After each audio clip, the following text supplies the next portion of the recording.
You're in the water loop.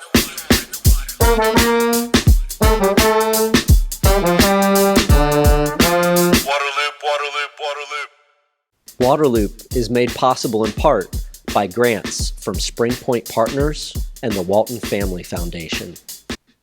Waterloop. Hi, this is Travis with Waterloop. I'm a huge fan of High Sierra showerheads for many reasons, including how they are incredibly water efficient, they provide tremendous water pressure, and they're made from solid metal with no plastic parts. I also love supporting a small business that's based in the High Sierra foothills, where their team designs and assembles all of the showerheads with parts from suppliers in California. This is a U.S. company. I've spent time talking with owner David Malcolm. He's concerned about the pressures facing our water resources and wants to make a difference. That's why he's focused his company on water conservation and energy efficiency. Use promo code LOOP20 for 20% off at highsierrashowerheads.com. You're in the water loop. Welcome to Waterloop. This is Travis. Excited for this episode to kind of geek out on some of my favorite stuff with maps and imagery and data, crossed with conservation and water projects. Happy to be joined by two guests from the Chesapeake Conservancy. I have Adrienne Gemberling. She is Senior Project Manager. And I have Emily Mills, Geospatial Technology Manager. Thanks to you both for coming on. Thank you for having us. Yeah, so let's start back maybe where this effort of yours began to use aerial imagery in conservation. How did this all come about? I think it's something I've kind of seen around the country a little bit, but it caught my attention, your work there in the Chesapeake region. So how did this all get started? Sure. So our organization started out as a fairly small team. We mostly focused on public access surrounding the Captain John Smith Chesapeake National Historic Trail, or Chesapeake Trail for short, as well as land protection. And we first started using basic GIS, which stands for Geographic Information Systems, to create basic maps and look at where lands are protected. And as our organization has expanded and grown, our mission has also expanded to include broader conservation and restoration goals. So to really support this breadth of goals, our organization has really invested in technology and recognizing the power of maps and spatial data to really inform smart environmental decision making that has the future of our planet in mind. So our GIS team, the Conservation Innovation Center, we've also expanded our team with, we have 12 team members now, and we are doing our best to keep pace with the rapid advancements in geospatial technologies. So our first kind of major endeavor with aerial imagery, I guess, was back in 2015. We set out to map high-resolution land cover and land use for the entire Chesapeake Bay watershed, which covers 64,000 square miles. So it was a big undertaking. And so this effort was funded by the Chesapeake Bay Program Office of the U.S. EPA, Environmental Protection Agency. And the high-resolution aspect of this data is really our game changer for conservation. So previously, the highest resolution data that was freely available had a pixel resolution of 30 meters by 30 meters, which is about the size of like 3 tennis courts side by side. Whereas our data, we're using aerial imagery or photographs of the Earth to generate data that's 1 meter by 1 meter resolution. So that's more of like a sidewalk square type of size. So that's 900 times the amount of information that was previously available to us. And if you can imagine a photo with pixels, if your pixels are smaller in size, your photo is going to look way more detailed. And if the pixels are bigger, your photo is blurry. So high resolution data just gives us a much more detailed and nuanced perspective of what our environment looks like. And ultimately, we're using aerial imagery to, create this data. We train a computer model to recognize specific features in the aerial imagery. And we use that information to categorize each of those sidewalk squares as a specific land cover class. For example, things like impervious surface, grass, vegetation, trees, buildings, roads, etc. Or water. Yes, just had to throw that one in there. So what happened? Like this first mapping was done by you all of the 64,000 square miles of the Bay watershed. That's 6 parts of 6 states and DC, and so then it was like, wow, this is a powerful tool. We need to go further with this. We need to get better resolution. We need to figure out how to evolve. Yeah, so I think ultimately the goal is, this first year of data provides us a good baseline, right, of what does our environment look like now? And so that was back in 2015, and we were using 2013 imagery. So, of course, as time goes on, the landscape changes, and we need to kind of update the data, and we're actually working on that right now. We're using 2017 and 2018 imagery to generate a new updated land cover and land use data set for the watershed. What's really key there is when we have 2 different time steps of data, we can start looking at, change and identifying where on the landscape we're seeing change. And, things like where are the impervious surfaces growing or expanding out of our urban centers? How much forest are we losing year to year? Our prime farmlands, are those getting developed, or are we losing that land? Sea level rise, things like that. How much coastline are we losing over time? So that's a kind of a key driver of having up-to-date land cover data over the years, so we can see those changes and be able to provide that information to policymakers who can ultimately, use that data and use that information to make smart decisions about how we can protect our land and our water for the future. Yeah, awesome. So how is the imagery actually gathered? Are these plane flights? Are these drones? Are these satellites? What's the actual workings of that? Mm-hmm. So you're probably familiar with satellite imagery, where you have satellites that are orbiting the Earth and they're taking pictures every so often and sending those images back to Earth. For our high resolution data, we use aerial imagery that's collected from cameras and sensors on low flying airplanes. So generally, because those are flying closer to the Earth, we can get higher resolution pictures. And so for our land cover data production, we use imagery that's provided by the National Agricultural Inventory Program, or NAIP. And this imagery is collected by the USDA Farm Service Agency.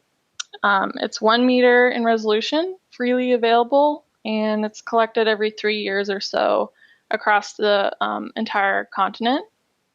So that's a key data product that we use. We also use LiDAR data where it's available. LiDAR stands for light detection and ranging. And that's also flown and processed by a variety of state and federal agencies, flown by plane.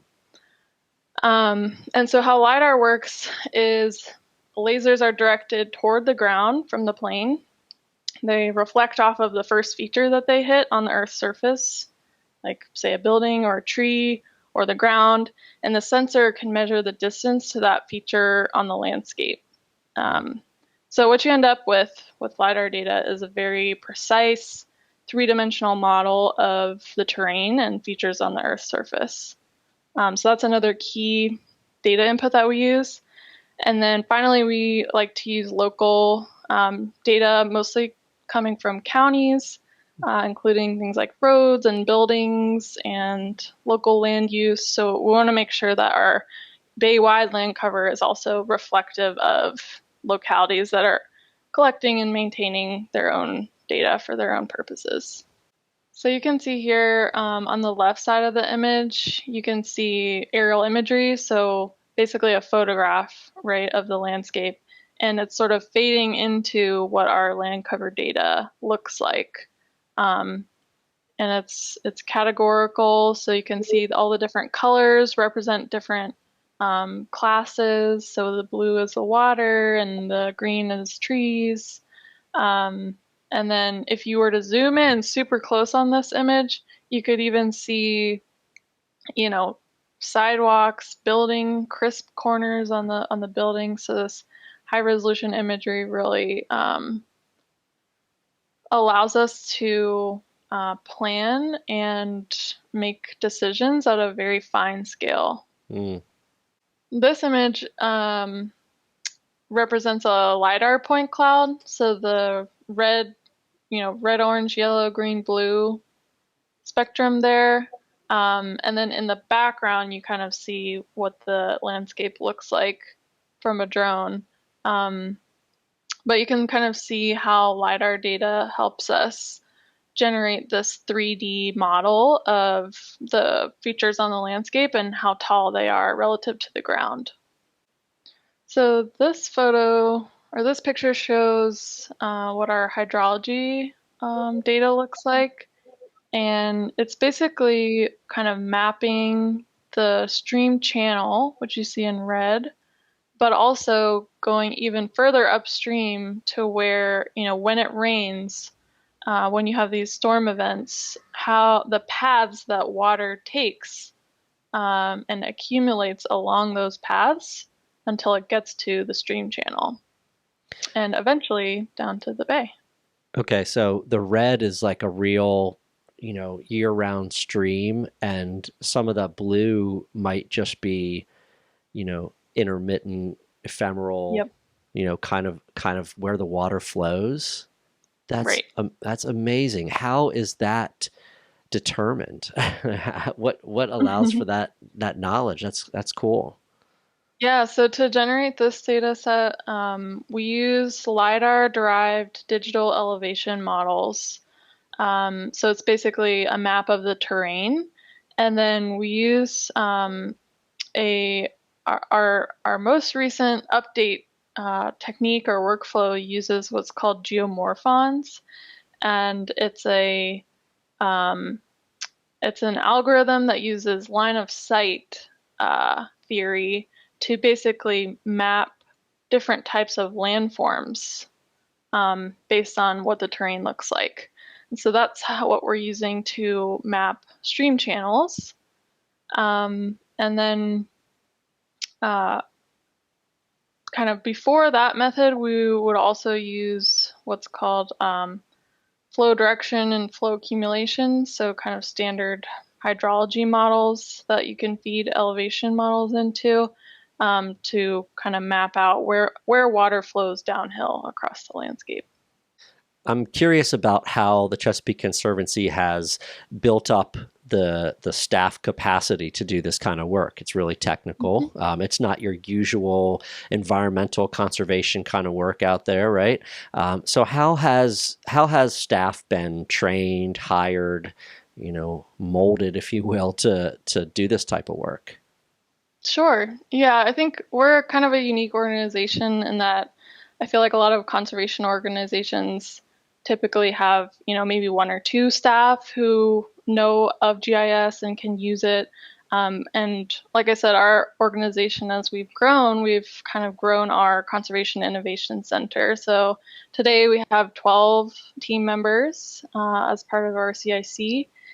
And they all have a variety of remote sensing and geospatial and environmental science backgrounds. I would say most of us received remote sensing training in either undergraduate or graduate programs, and now are able to apply that knowledge to our work. And then we also work very closely with partners such as University of Vermont with our land cover project in particular. So we're really fortunate to be able to involve students to help us in our QA/QC process, quality assurance and quality control. So And that way, students get exposure to this like real world application of remote sensing. They get experience with data cleaning and data management, and they help us make a really high quality product. So that's another aspect of training. And then, of course, like I mentioned, we're working on updating the land cover and land use data sets. So we're continually integrating lessons learned from the last go around and training new staff as they come on in terms of the methods that we're using, and being able to scale up to a large geography definitely requires some automation and technical skills. So always training up our staff in that area as well. And like you said, teaching the computer what to look, what something is. You gotta teach it and program it in some way. And this is almost like a whole nother career track that's popped up in the conservation, environmental protection field, right? Really using this type of, I mean, GIS stuff's been around, but this is just the next level. Really cool. All right, so let's take it from how you get all this information, you assemble it. How then do you use this for conservation? How do you use it to make decisions out there on the ground? Mm-hmm. So I was actually hired back in 2017 to work with partner organizations to help answer just that question. So how do we figure out specific ways we can use this data, how best we can integrate it into day-to-day work of our partners who are really on the ground and conserving and restoring high-value lands across the whole watershed. So I think, like I mentioned before, land cover is so important because it provides that kind of baseline information of what our environment looks like now, what's on the Earth's surface.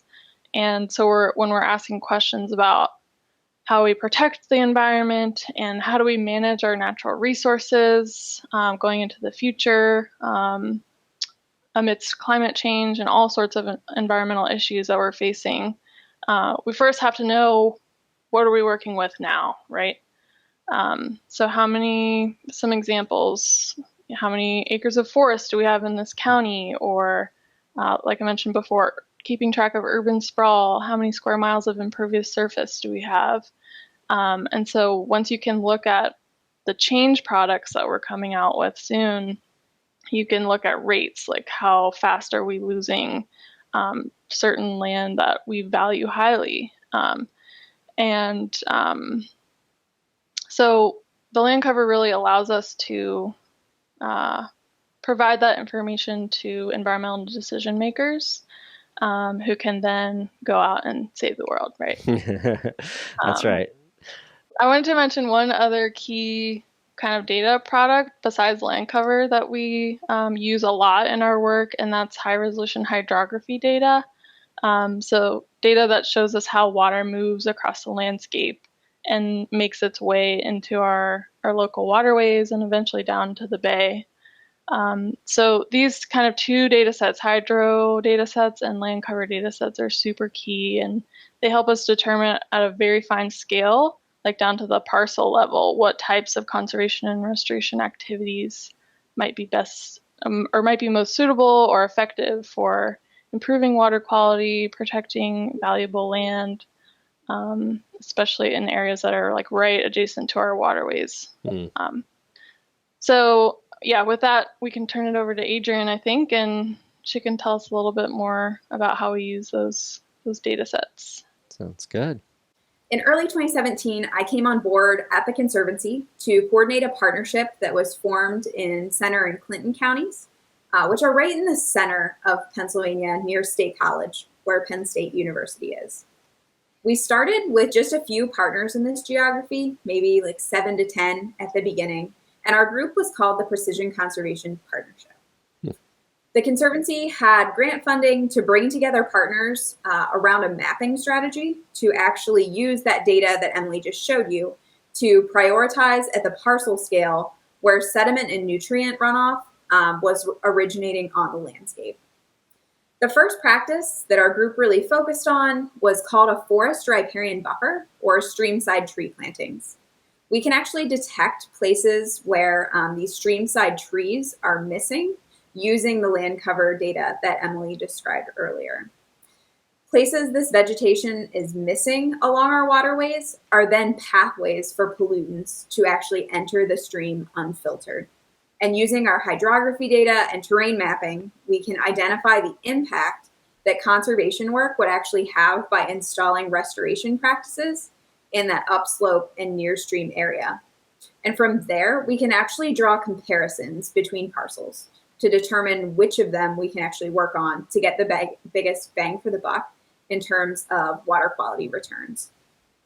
When we started this project, we were really aligned on the places we were working. And sort of as our partnership has evolved, we become more aligned on all steps of the restoration process. And so these include outreach to priority landowners, designing best management practices, coordination of implementation between partners, and looking at joint opportunities for fundraising. I'm really curious about how that coordination happens. We know when you get more than one group involved in something, you have competing interests and different skills and priorities and all that kind of thing. So how does that coordination function, especially when you have so many different entities involved and working in different places and so forth? Yeah, so overall, our approach in Pennsylvania has really been meeting on-the-ground partners where they are. Our organization is really all about democratizing data. So these advancements in technology can really be leveraged to their full potential, and they don't sit on a shelf unused for years. Like you mentioned, there are a ton of partners working in this space. What we're trying to do is figure out what are the strengths of each of the organizations and how can they be best leveraged to complement each other. So what we've really done here is developed a collective impact model, building networks and collaboration with partners across central Pennsylvania. We have an aligned common agenda, shared metrics, and continued communication that really help our partnership stay kind of synced together and moving forward as one unit. Our common agenda for the four-county region is that partners are focusing water quality improvement projects where they can yield the biggest bang for the buck in terms of sediment and nutrient reductions. And the partners we typically work with include conservation districts, nonprofits, watershed groups, conservancies, and state and federal government agencies. And like I said earlier, high-resolution data sort of helped us build this roadmap and facilitate work with partners who have adopted these priority locations where they want to do restoration. And now we're moving into the stage where we're trying to align on more than just where to work. At this point, we're trying to work together on who's doing outreach to which priority landowners, making sure they each have the right partner or trusted messenger making contact, because we want to get the best potential level of success, right? And then partners are also working together on design and implementation of these BMPs, because there are sometimes 7 or 8 of them at once. And we're also fundraising for a portfolio of projects across these areas where we can have the biggest impact and raise more funds that will be ready right away. Previously, partners were really waiting to apply for this grant funding until a landowner would actually say yes. And now we're at the point where we have funds in hand and can start right away on project design, permit applications, and implementation once we get to that point. And we've really packaged this process and called it rapid stream delisting. And this is where we're bringing together all of these project pieces and really decreasing the time it takes for each individual project, from first landowner engagement to the time the project is finished going in the ground. And to do that, we're leveraging individual partner strengths. And together, we're able to get more of these high impact projects done. Rapid stream delisting also includes a mapping component. So we've taken the mapping one step further to look at places where the in-stream environment has been degraded or impaired according to the actual aquatic insects living in the stream.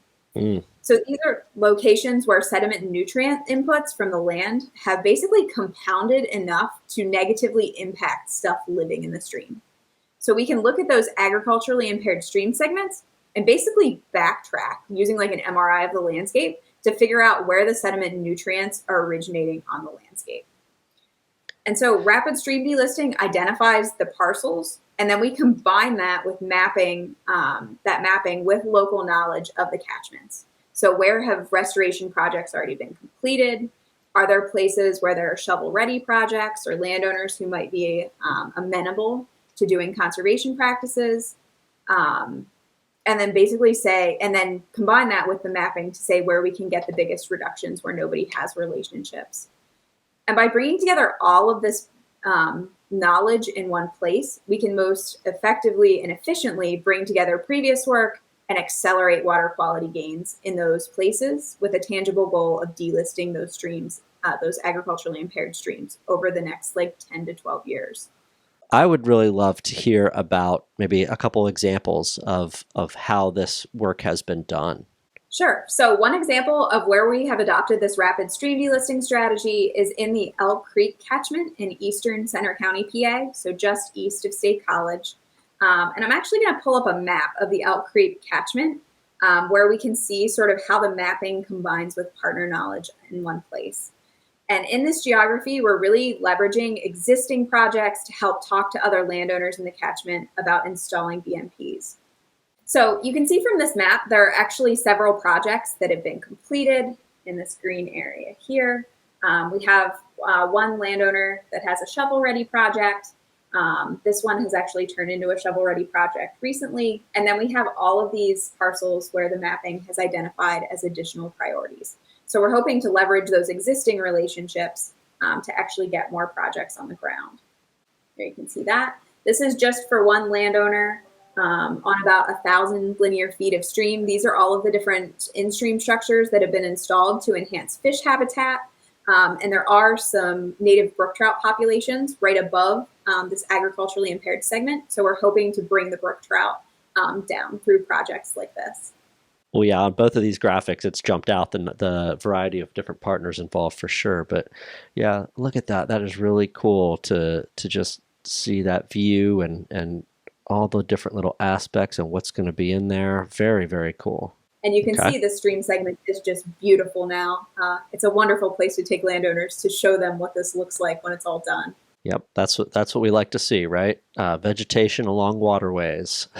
My last question for you is, where do you envision this whole effort going? It was mentioned before how quickly technology is changing and all the geospatial area evolving quickly, and there's higher resolutions to things by the day here. So what's kind of your expectations for where things go and where you're all trying to go as part of the Chesapeake Conservancy? Yeah, so I talked a lot about our rapid stream delisting initiative. This we're hoping to scale this to include 30 streams that we're hoping to delist by 2030. And this links well with the Conservancy's larger 30 by 30 strategy. So President Biden recently signed an executive order announcing a national goal to conserve at least 30% of our lands and waters by the year 2030 in order to protect America's wildlife and natural landscapes. And this is really in line with one of the Conservancy's goals here in the Chesapeake, which is to conserve at least 30% of the Chesapeake Bay watershed lands by 2030. And believe it or not, we can do this through hard work and partnerships. We've already conserved 22% of the watershed, and together we firmly believe that we can get to that remaining 8%. And Emily, what about your perspective, kind of being more on the tech side of things? What do you, and tracking this stuff? What are your thoughts on where this is all headed? Yeah, I think as kind of geospatial technology advances, I think what our organization sort of envisions leveraging that for is to create almost like an interactive blueprint across the entire Chesapeake Bay watershed. So we can, at any moment, real time, you can see what projects have been implemented where, and, all of these different partners coming across, across the entire watershed. What goals are they working towards? What projects are they working on? How are they collaborating and communicating with each other, so that we can sort of see this like real-time stream of all of this progress moving towards these Chesapeake Bay-wide goals. And I think geospatial analysis can really help start moving us towards that vision. As you look around the country and you see other organizations, if you see others doing similar work, if you kind of trying to learn from them, or conversely, if others approach you guys to try to learn about this type of work? I think we are seeing definitely interest in sort of the model that we're developing within the Chesapeake. In particular, our land cover and our hydrology workflows and data production have picked up speed in the West, actually, in particular. So we've done some pilot projects for Denver region as well as Pima, Arizona, and working with some organizations out west on the hydro work as well. So out west, there's more interest in water quantity issues, and so it's a little bit different in terms of applications, but they still definitely need that high-res picture of what's on the landscape and how water moves, right? So that's kind of a baseline need across the U.S. and across the world, even for environmental management and planning.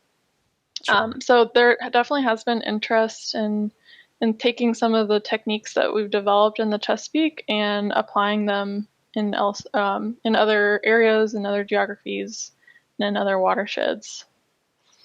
Makes sense. Great. Well, I appreciate both of you coming on and sharing information about this aerial imagery and the conservation work connected with it. Really cool stuff. Caught my attention when I read about it. So I appreciate your time and the info. Thanks. Thanks Thank for having you. us.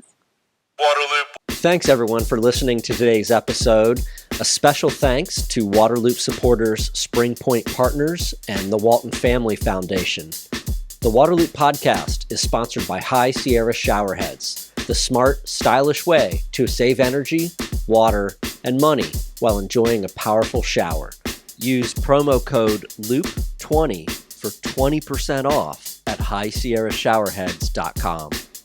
If you like Waterloop, please subscribe to the YouTube channel or your favorite podcast platform. Follow us on social media and visit waterloop.org to sign up for updates. Waterloop, Waterloop, Waterloop.